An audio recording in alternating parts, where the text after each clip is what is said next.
Bismillahirrahmanirrahim. Assalamualaikum warahmatullahi wabarakatuh. Apa kabar anak-anak?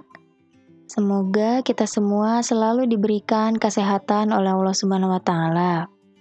Dan yang sakit semoga segera diberikan kesembuhan. Amin. Kembali lagi kita di pelajaran pendidikan agama Islam. Kali ini kita akan membahas tentang pertumbuhan ilmu pengetahuan pada masa Abbasiyah.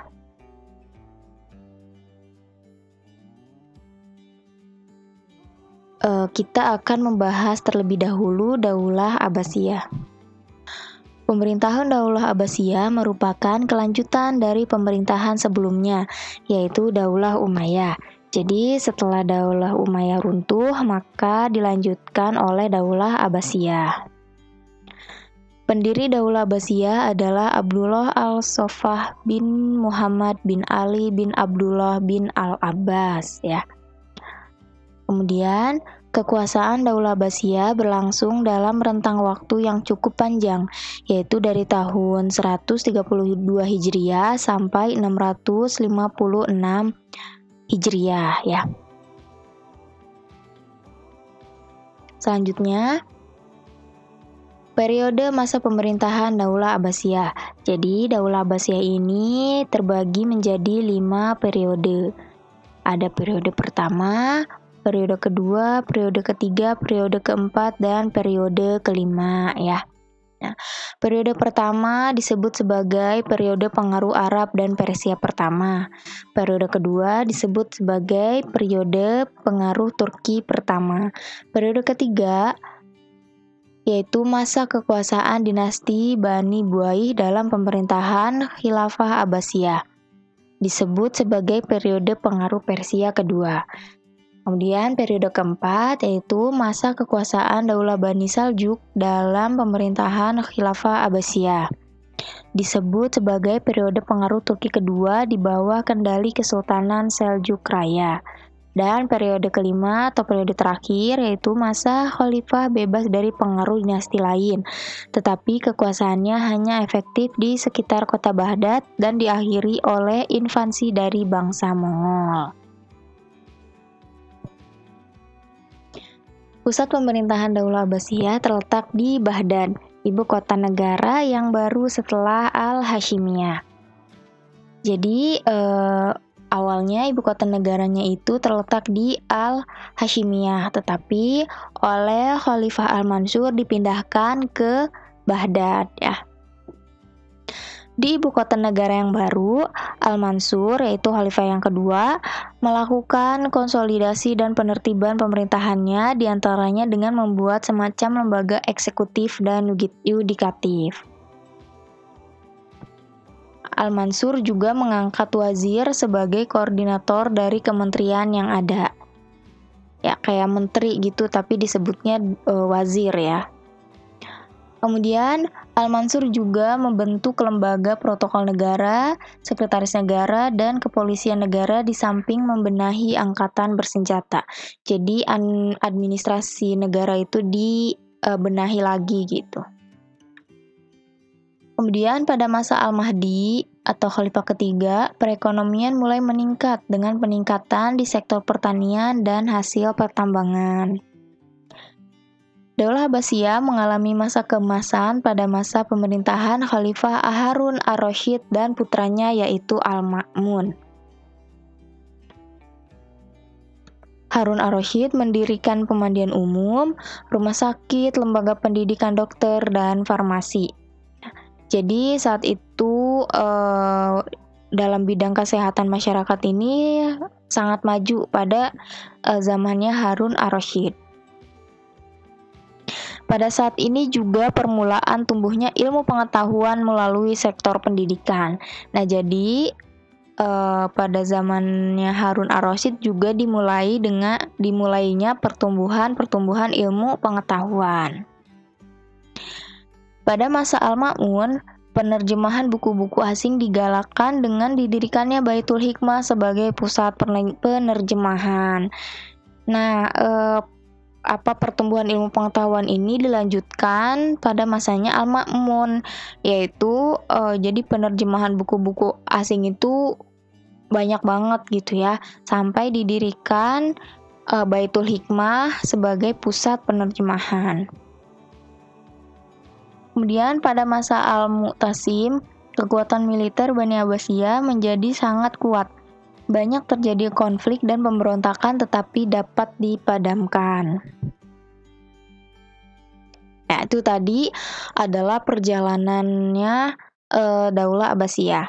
Sekarang kita masuk ke ilmu pengetahuan umum pada masa Abbasiyah. Jadi ilmu pengetahuan umum yang berkembang pada masa Abbasiyah. Yang pertama ada ilmu filsafat dengan tokohnya ada Al-Kindi, Abu Nasr Al-Farabi, Ibnu Sina, Ibnu Bajjah, Ibnu Tufail, Al-Ghazali, dan Ibnu Rushd. Kemudian ada ilmu kedokteran. Tokohnya Hunayyan bin Ishaq, Ibnu Sahal, Ar-Razi, Tabit Ibnu Qurra, dan Ibnu Sina. Kemudian ada ilmu kimia. Salah satu tokohnya yaitu Jabir bin Hayyan. Kemudian ada ilmu matematika. Tokohnya ada Muhammad bin Musa al-Khawarizmi, Umar bin Farrukhon, dan Bani Musa. Selanjutnya ilmu falak, yaitu tokohnya Abu Masyar al-Falaki, Jabir Batani, dan Raihan Bairuni. Kemudian ilmu pengetahuan yang berkembang selanjutnya yaitu ada ilmu sejarah.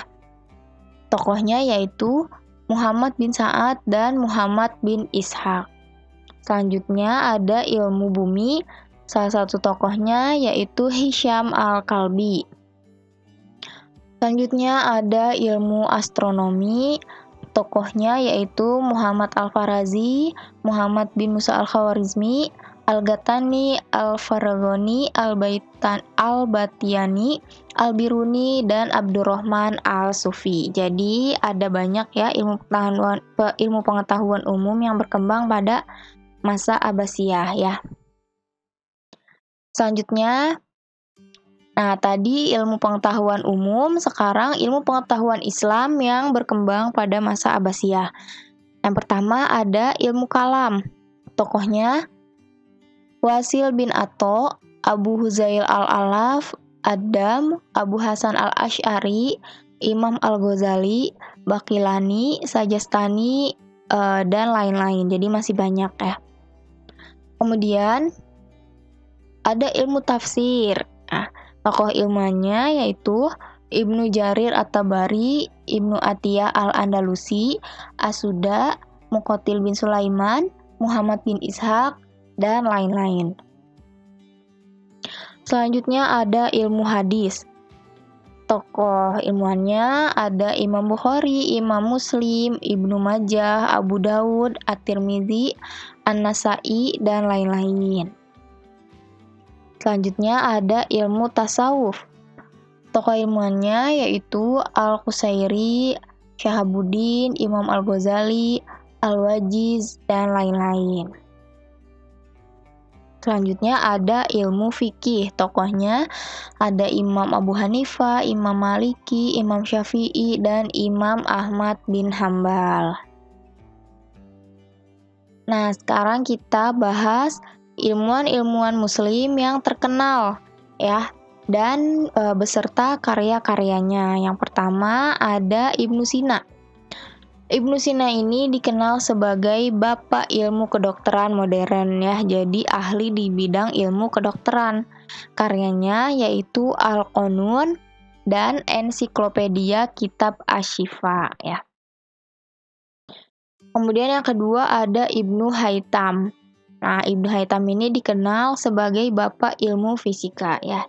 Jadi ahli dalam ilmu fisika.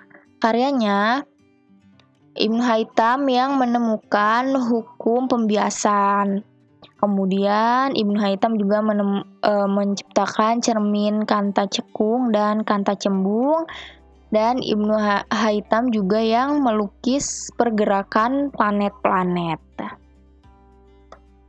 Selanjutnya ada Al-Batani. Al-Batani dikenal sebagai bapak ilmu astronomi. Jadi ilmuwan yang ahli dalam bidang astronomi. Karyanya, Al-Battani ini yang menemukan lamanya bumi mengelilingi tata surya. Jadi Al-Battani yang sudah menghitung lamanya bumi mengelilingi tata surya atau matahari. Kemudian juga menemukan gerak lengkung matahari. Nah, itu Al-Battani. Selanjutnya ada Al-Khwarizmi. Al-Khwarizmi dikenal sebagai bapak ilmu aljabar. Jadi Al-Khwarizmi ini ahli dalam bidang ilmu matematika atau ilmu hisab atau ilmu aljabar ya. Karyanya yaitu Al-Khwarizmi menulis kitab Al-Jabr wal Muqabalah. Dan Al-Khwarizmi ini juga sebagai penemu angka 0. Jadi angka 0 yang kita pakai sekarang itu ditemukan oleh Al-Khwarizmi. Selanjutnya ada Al-Biruni.